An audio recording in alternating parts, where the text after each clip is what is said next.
Le décret abolition l'esclavage en France en 1848 s'inscrit dans un processus long et mondial.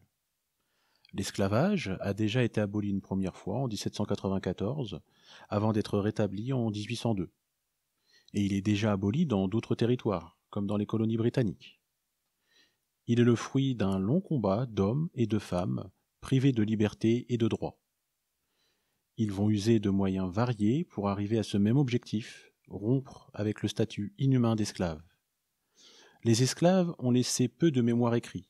Leurs paroles et leurs actions ne sont visibles qu'indirectement dans les archives des Antilles françaises. Aux archives nationales, les documents judiciaires, malgré les destructions lors de la Commune en 1870, témoignent de la répression des refus de la condition servile. Je vais vous parler de deux destins et combats. Joseph Furcy, à travers les fonds de la Cour de cassation, et Jeannette, dite Cotier, à travers ses dossiers de recours en grâce et de révision.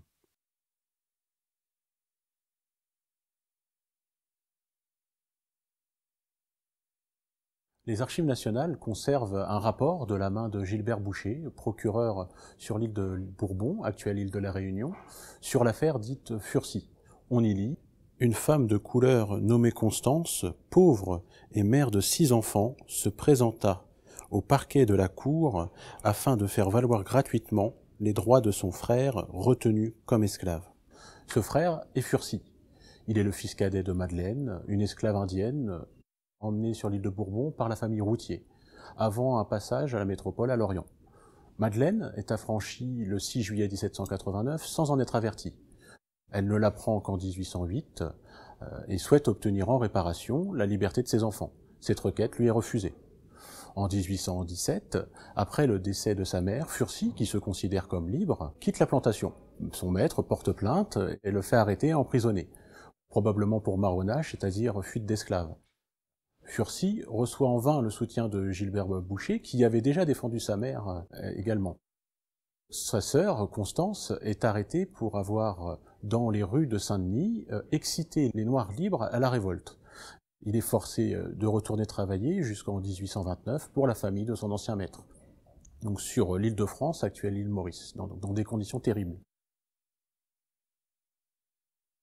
Les autorités anglaises qui contrôlent le territoire vont découvrir un vice de procédure.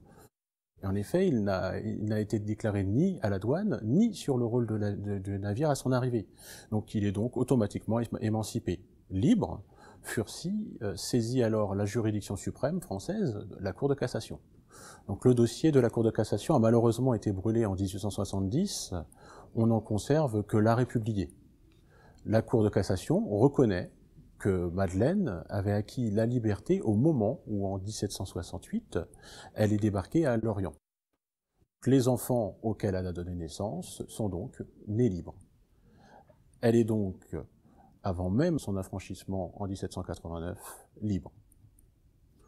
L'affaire est renvoyée devant la Cour royale de Paris, qui affirme que Furcy était en liberté et ingénuité. 27 ans après le début de l'affaire Furcy, il peut enfin retrouver sa famille en homme libre sur l'île de Bourbon, au terme d'une éprouvante procédure judiciaire.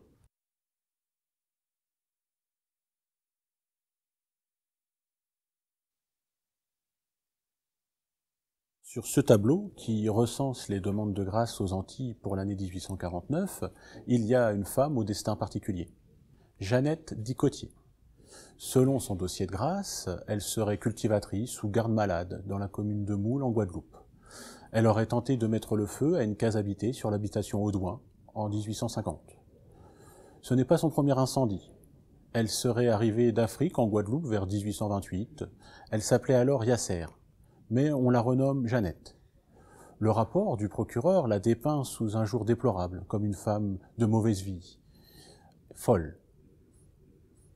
Elle a reconnu près de 14 incendies entre 1828 et 1847, toujours tournés vers les biens de son maître, ce qui peut être vu comme une forme de révolte contre son statut d'esclave. En 1847, elle est acquittée. 3 ans plus tard, pour d'autres incendies, elle est par contre condamnée à mort. Elle fait appel, se pourvoit en cassation, demande la révision de son procès, en vain. En attendant son exécution, elle est internée dans la prison militaire de Pointe-à-Pitre Et ce n'est qu'en 1852 que le président de la République lui octroie une grâce. La peine de mort est commuée en travaux forcés à perpétuité.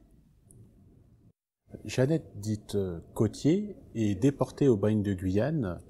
Elle en sera libérée en 1877 et elle mourra en 1883.